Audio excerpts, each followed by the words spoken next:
All right, today we're going to cover 3-6, which is solving linear systems in 3 variables. So we're going to solve and classify systems of equations in 3 dimensions algebraically. We won't be doing any graphing, which is probably a relief to you guys. All right, systems of 3 equations with 3 variables are often called 3-by-3 systems, and we can solve them using substitution or elimination just like we did 2-by-2 systems. Here's our example. Use elimination to solve the system of equations. I find elimination the easiest way to do this, so that's what we're going to focus on. All right, so our first step is to eliminate one variable. Once we eliminate one variable, we're down to 2 variables, which we know how to deal with.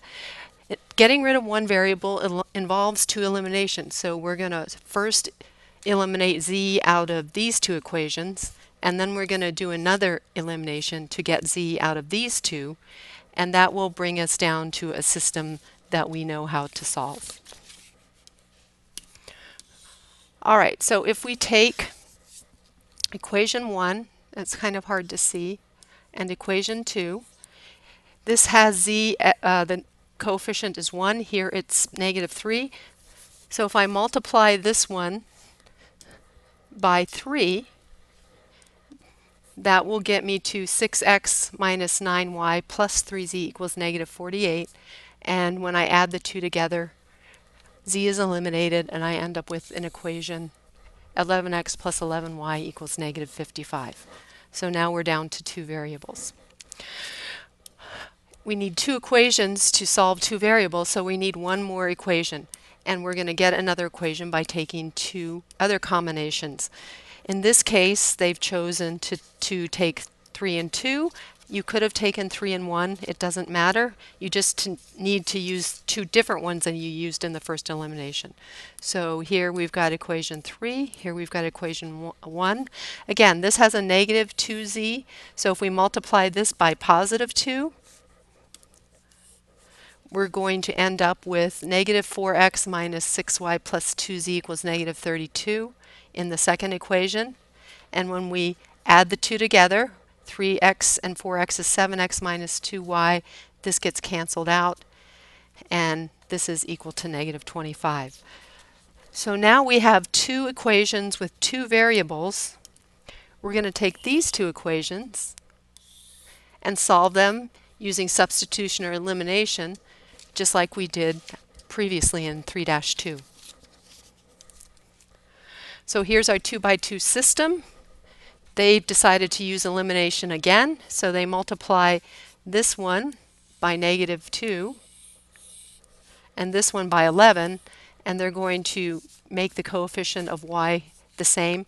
By multiplying this by -2, we get a +22 here, and this is going to be -22. Add the 2 equations together, we get 55x equals a -165. And finally, after 3 eliminations, we've solved for x. X is equal to -3. So now we're going to work to get the other 2 variables. Just like before, we take our 2-by-2 system, substitute the value x that we got, which was -3, into one of those equations. So they took this equation, substitute a -3 in, and you're going to end up with a -33 here, which you're going to end up adding, +33. 11y is going to be equal to -20. -11y is equal to -22, or you end up with y is equal to 2. And now we've got x equal -3 and y is equal to 2. Now we take one of our 3 variable equations. It doesn't matter which one. They've chosen equation, which equation is this? This is actually equation 2. We plug our -3 in here, whoops, -3 in here, and our 2 here, and that allows us, we're left with one variable that we can solve for. And we end up z is equal to -4. So it's basically what we've done before. Is just there are multiple repetitions of the same process. Your solution should be written as an ordered pair, -3 to -4. This is our x, y, z. All right, so you will try this one, and we will go over it tomorrow. Hopefully you don't have any problems, but write down any questions if you have them. We can classify 3x3 systems just like we classify 2x2. So the examples we did had one solution, so those would be consistent systems. Sometimes, however, 3x3 systems have no solutions or an infinite number of solutions. And we're going to look at how you determine that. Remember, consistent means that it has at least one solution. Here's our example. Whoops. Sorry, this is a duplicate, so we already went over this. This is our example that we're actually going to try. Classify the system as consistent or inconsistent and determine the number of solutions.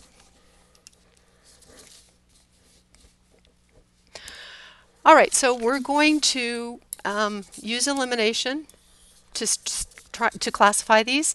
So they are going to eliminate x first. So they took their first and second equation, and to eliminate x, they multiply this by 3 and this by 2 to get 6 and -6. We're going to add them together. This becomes 0.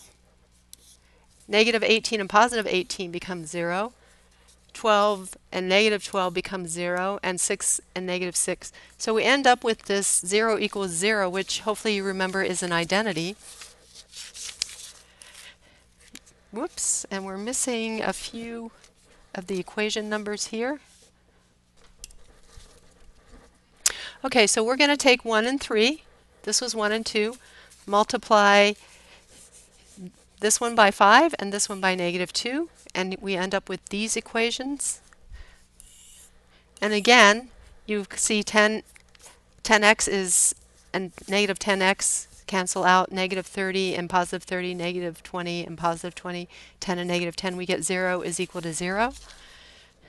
Since we continue to get identities, the system is consistent, dependent, and has an infinite number of solutions. So the classification is exactly as it would be if it were a 2x2 system of equations. All right, so you will classify this system and determine the number of solutions. You will use elimination. And again, if you get 1 point, or not 1 point, one set of points, I guess, is what I want to say. One set of points, it means it's going to be consistent and independent. That means there's an intersection. If you get an identity like we did the last time, it's going to be consistent. Oh, and this is one solution as well. Sorry. This is going to be consistent, dependent, infinite solutions. And then your last possibility is going to be something like 0 equals 2, a contradiction, which is just inconsistent, no solutions. So again, see what you get. We will go over this next time, and get your questions ready if you have any.